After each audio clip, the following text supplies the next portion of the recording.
Hello बच्चों, कैसे हो आप लोग। लेक्चर नंबर 4 पे पहुंच गया और लेक्चर नंबर 4 में हम लोग बात करने वाले हैं कि कोलिनियरिटी ऑफ पॉइंट्स क्या होता है।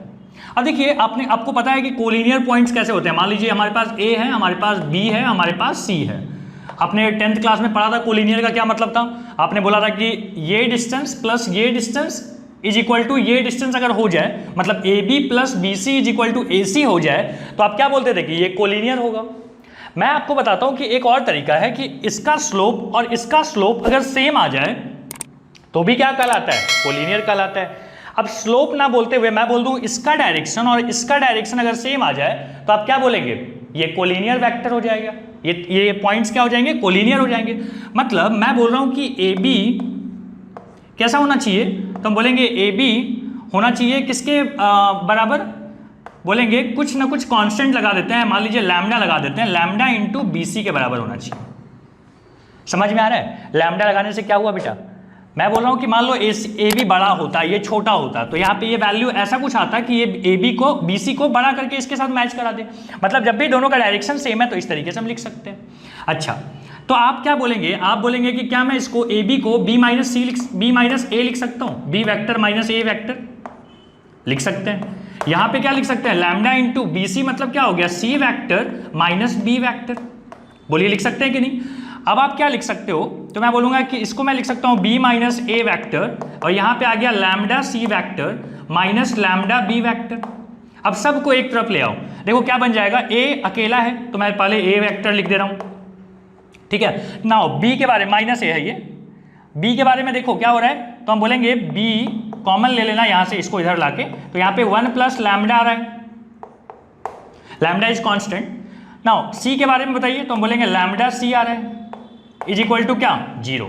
इसका मतलब क्या हो गया कि अगर ए के साथ कोई कांस्टेंट लगा दो, बी के साथ कोई कांस्टेंट लगा दो, क्योंकि ये 1 प्लस लैम्डा भी क्या है, कांस्टेंट है, माइनस लैम्डा क्या है, कांस्टेंट है, माइनस 1 ऑब्वियसली कांस्टेंट है, तो हम बोलेंगे कि यहां पे आप लगा दो ए इंटू ए वैक्टर, यहां पे है बी इंटू बी वैक्टर, और यहां पे लगा देंगे C into C vector, where A B C, A क्या है -1, बी क्या है, बी है हमारे पास 1 प्लस लैम्डा, और सी क्या है हमारे पास, सी है माइनस लैम्डा। मतलब दीज आर कांस्टेंट।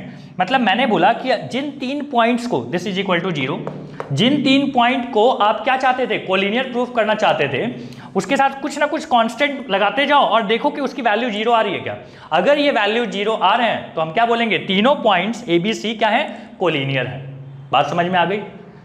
एक क्वेश्चन कर लें, चलो एक क्वेश्चन बुक से ले लेते हैं। अब हमारे पास क्वेश्चन नंबर 1 आता है। क्वेश्चन नंबर 1 क्या है, बोलता है कि इफ द पॉइंट्स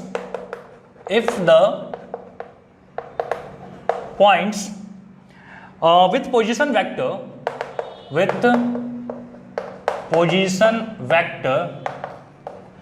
वेक्टर क्या क्या है देखो, बोलता है 60i प्लस 3j, ठीक है, और एक है 40i माइनस 8j, और एक है 8i। तुम लोग बोल रहे हैं कि ये है, और यहां पे दिया हुआ है कि 8i minus 52j are collinear,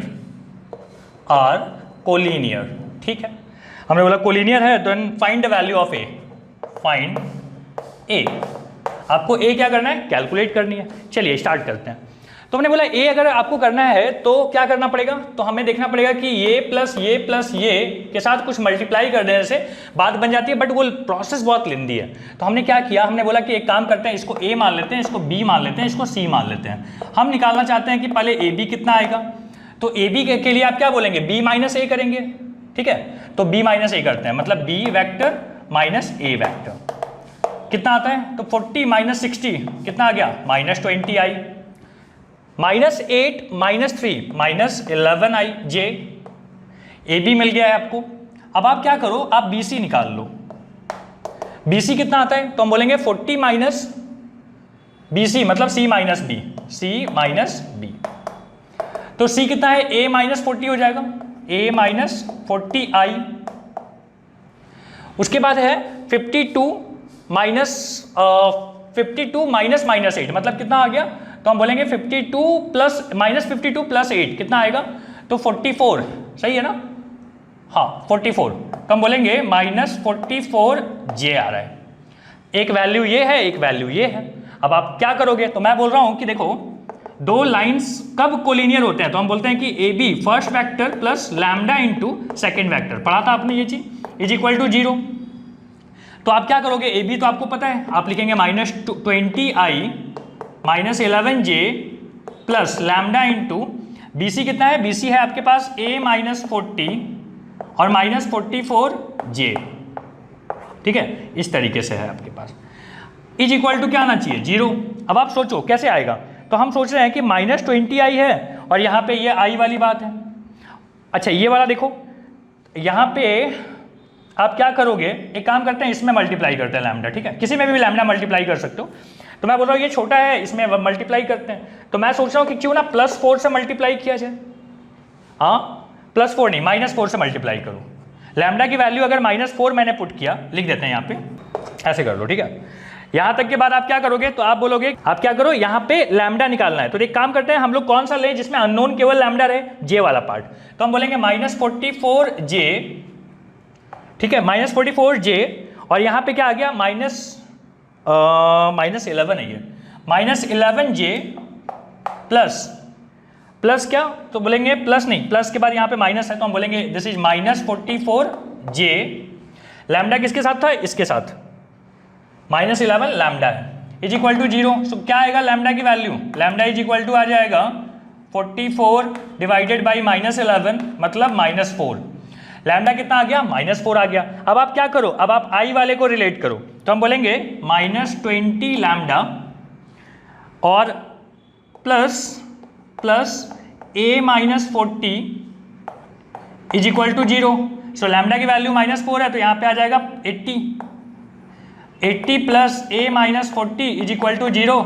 so now a is equal to कितना, यहाँ पे आता है 40, उधर जाके वो आ गया -40। a की वैल्यू कितनी आएगी, -40। बोलो बात समझ में आता है। तो इस तरीके से कैलकुलेशन है, कुछ नहीं, ठीक है। जितना मुझे बोलने में समय लग रहा है ना, उससे जल्दी आप सॉल्व कर लोगे। ओके, तो जल्दी से इसको कॉपी कीजिए, फिर मैं आपको समझाता हूं नेक्स्ट क्वेश्चन। अगला हमारे पास है कोप्लेनरिटी। प्लेनरिटी, लास्ट टाइम क्या था, कोलिनियरिटी था, इस बार कोप्लेनरिटी है। कोप्लेनरिटी में क्या होता है कि हम लोग बोलते हैं कि मान लीजिए आपके पास दो वेक्टर है, एक वेक्टर ए है, एक वेक्टर बी है, ये ए वेक्टर और ये बी वेक्टर। हम बोलेंगे कि एक थर्ड वेक्टर है जो इससे कोप्लेनर होगा, वो क्या होगा, बोलते हैं R is coplanar to A vector and B vector. तो बताता है कि आर क्या होगा।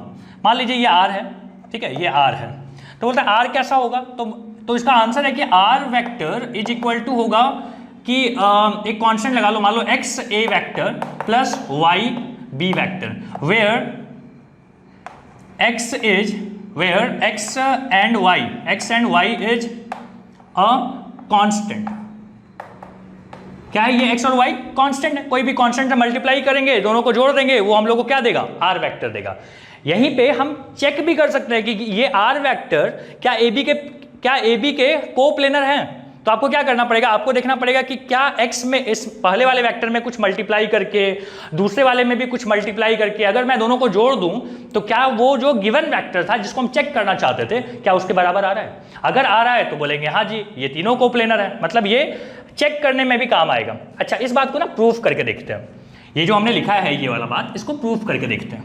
देखो यहाँ पे प्रूफ है, मैं बोल रहा हूं कि मान लीजिए ये ए वेक्टर है, ये बी वेक्टर है, ये क्या है, A vector and this is B vector, ठीक है। तो हमने बोला कि एक काम करते हैं कि हम एक छोटा सा पार्ट लेते हैं, ये वाला,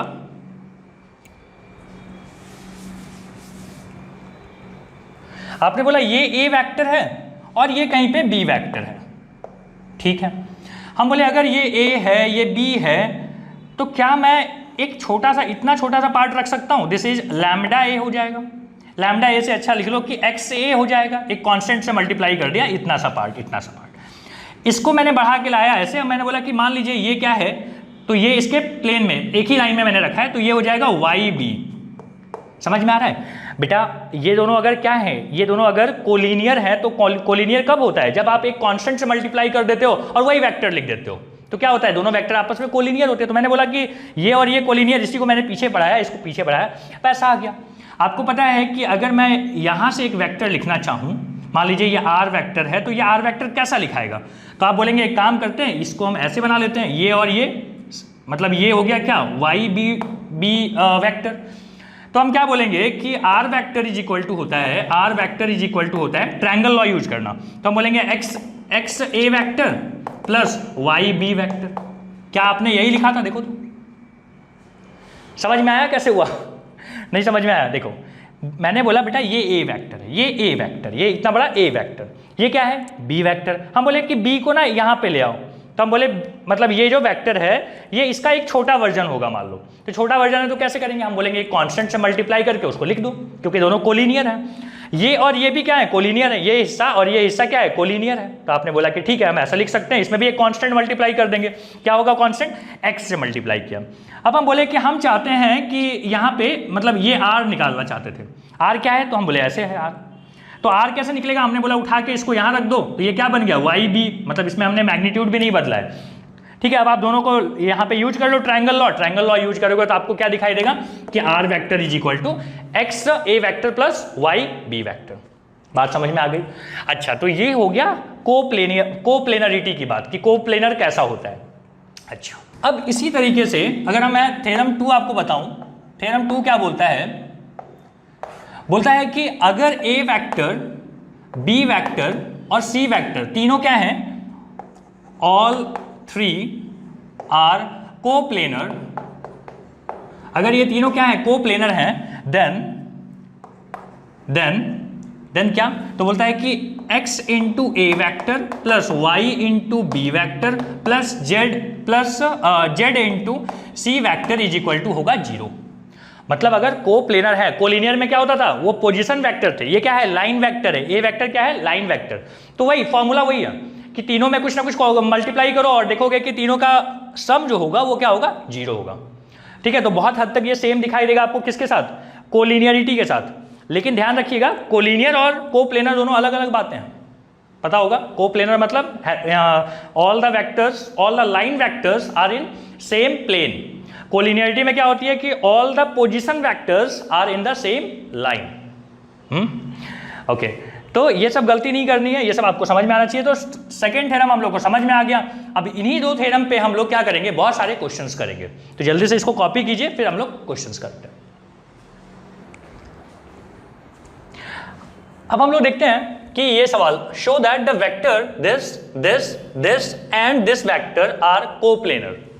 क्या बोलता है कि ये 4 वेक्टर दिए हैं, बोलता है कि ये कोप्लेनर है, इस बात को प्रूफ करनी है। ओके, अच्छा टी शर्ट इसलिए चेंज हो गया बेटा क्योंकि हम बाद में शूट कर रहे हैं, नेक्स्ट डे शूट कर रहे हैं इस पार्ट को। ठीक है, आधा हमने कल शूट किया था, आधा हम आज शूट कर रहे हैं। अब यहाँ पे हम बात कर रहे हैं कि मान लीजिए ये P है, कौन सा, ये हम बोल रहे हैं कि this is P, this is Q, this is R and this is S। ठीक है, ये 4 हमारे पास पॉइंट है। तो हम बोलेंगे कि क्या हम PQ निकाल सकते हैं, कैपिटल में लिख देता हूँ, ठीक है, पॉइंट्स कैपिटल में लिख देते हैं, और ये हो गया कौन सा, S। तो हम बोले PQ कितना होगा, PQ मतलब क्या हो गया कि Q vector minus P vector, Q minus P मतलब A माइनस 2A, क्या हो जाएगा, डायरेक्ट कर रहा हूं, देखो ये माइनस ये करना है, तो A माइनस 2A क्या होता है, माइनस A, फिर माइनस 2B और माइनस 3B क्या हो जाएगा, minus 5B, 3C minus minus C मतलब 3C प्लस C कितना हो जाएगा, 4C। सिमिलरली PQ मिल गया, तो अब आप PR निकालो। ध्यान देना कि QR वगैरह नहीं, एक पॉइंट फिक्स कर लिया तो PQ, PR, PS। PR कितना आ गया, PR आ गया बेटा यहाँ पे R माइनस P। अब देखो R ये है तो 3A माइनस 2A कितना होता है, A होता है। 4B माइनस 3B कितना हो जाएगा, 1B मतलब प्लस 1B हो जाएगा। Minus 2C minus minus C, minus 2C plus C कितना हो जाएगा, माइनस 2C, और माइनस माइनस क्या होता है, प्लस, तो बोलेंगे minus 2C plus C, minus C आता है। तो अपने पास आ गया PQ, PR और एक कौन सा ले लें, हम लोग बोलेंगे PS। ठीक है, PS वेक्टर एक बार देख लेते हैं, माइक ऑन है कि नहीं, हेलो हेलो, हाँ जी बिल्कुल। तो हम बोल रहे हैं PS कितना होगा, देखो कहा गया PS। तो PS में आप बोलोगे S माइनस P करेंगे, तो ये माइनस ये A माइनस 2A क्या होता है, माइनस A होता है। फिर से -6b -3b -9b होता है, 6c माइनस c मतलब 7c होता है। आपके पास 3 वेक्टर मिल चुका है। अब आप क्या करो, देखो आप क्या करोगे, कोप्लेनर का क्या तरीका है, लाइन वेक्टर्स को देखो p क्या बोल रहे हो, pq में कुछ से मल्टीप्लाई कर दो। मान लो हम यहाँ पे मल्टीप्लाई करते हैं x से, ठीक है। नाउ y से मल्टीप्लाई कर दो pr को, और यहां पे हम क्या करेंगे, z से मल्टीप्लाई कर देंगे किसको, ps को, ठीक है, इस तरीके से। और ये कितना आना चाहिए बेटा, 0। तो मैं सोच रहा हूं कि यहाँ पे a है, यहाँ पे इस तरीके से। तो एक काम करते हैं, मल्टीप्लाई करना स्टार्ट करते हैं। तो हम बोलेंगे x के साथ मल्टीप्लाई कर दिया किसको, -a -5b +4c को, प्लस y के साथ क्या किया बेटा, y के साथ आपने मल्टीप्लाई किया है ये वाला a b और -c को। z के साथ किससे मल्टीप्लाई किया, इसको मल्टीप्लाई किया, मतलब -a -9b और +7c को। अब आप ध्यान से देखो यहां पे क्या आ गया, और इज इक्वल टू क्या होना चाहिए, 0। तो हम बोलेंगे कि इसका मतलब है कि -xa + ya -za vector is equal to क्या होगा, 0। इसका मतलब क्या होगा, -x + y -z is equal to क्या, 0। ये आ गया फर्स्ट इक्वेशन। 3 इक्वेशन आएंगे बेटा अपने पास, 3 इक्वेशन 3 अननोन, बोलो सॉल्व हो जाएगा कि नहीं। अब आप इसके बारे में बताइए, b के बारे में। तो हम बोलेंगे यहाँ पे आ जाएगा -5x, डायरेक्ट लिख रहा हूँ, b वगैरह नहीं लिख रहा हूँ, ठीक है। यहाँ पे आ जाएगा बेटा, यहाँ पे आ जाएगा कौन, y, ठीक है, y आ गया। और वहां पे क्या आ जाएगा, तो हम बोलेंगे -9z, कितना आ गया, 0। This is second part. Now third, तो हम बोलेंगे यहाँ पे आ गया 4x, यहाँ पे आ गया कितना, -y, और वहां पे कितना आ गया, 7z +7z is equal to 0। ये आ गया अपना थर्ड इक्वेशन। अब आप बताओ तीनों इक्वेशन को सॉल्व कर सकते हो कि नहीं, बताओ, हो सकता है, कर लोगे आप सॉल्व। तो ये रहा, इस तरीके से हम लोग क्या करते हैं, कोप्लेनरिटी वाली चीजों में आपको क्या करना था। तो अगर ये क्या हो जाएगा, मतलब x y z की वैल्यू 0 आ जाएगी, और वहां पे 0 आने के बाद तो यहां से x y z की वैल्यू मिल जाएगी। वो x y z की वैल्यू आप क्या कर लोगे, पुट कर दोगे, अपने आप ये 0 आ जाएगा, और 0 आ जाएगा तो आप बता दोगे कि ये क्या है, कोप्लेनर है। ओके, बात समझ में आ गई। नेक्स्ट क्वेश्चन करें। अब है कि नेक्स्ट क्वेश्चन आप बुक से कीजिए, सारे इसी टाइप के रहेंगे, ठीक है। मैनुअल वर्क रहेगा, मतलब आपको x y z की वैल्यू निकालनी होगी, और इस तरीके से सॉल्व कर करके आप क्या करोगे, आपको ये प्लेनरिटी, कोलिनियरिटी जो है, ये सारी चीजें आपसे सॉल्व हो जाएंगी। अब हम लोग मिलते हैं अगले लेक्चर में, और वहां पे हम लोग बात करेंगे कि डायरेक्शन कोसाइन क्या होता है, डायरेक्शन रेशियो क्या होता है। Thank you.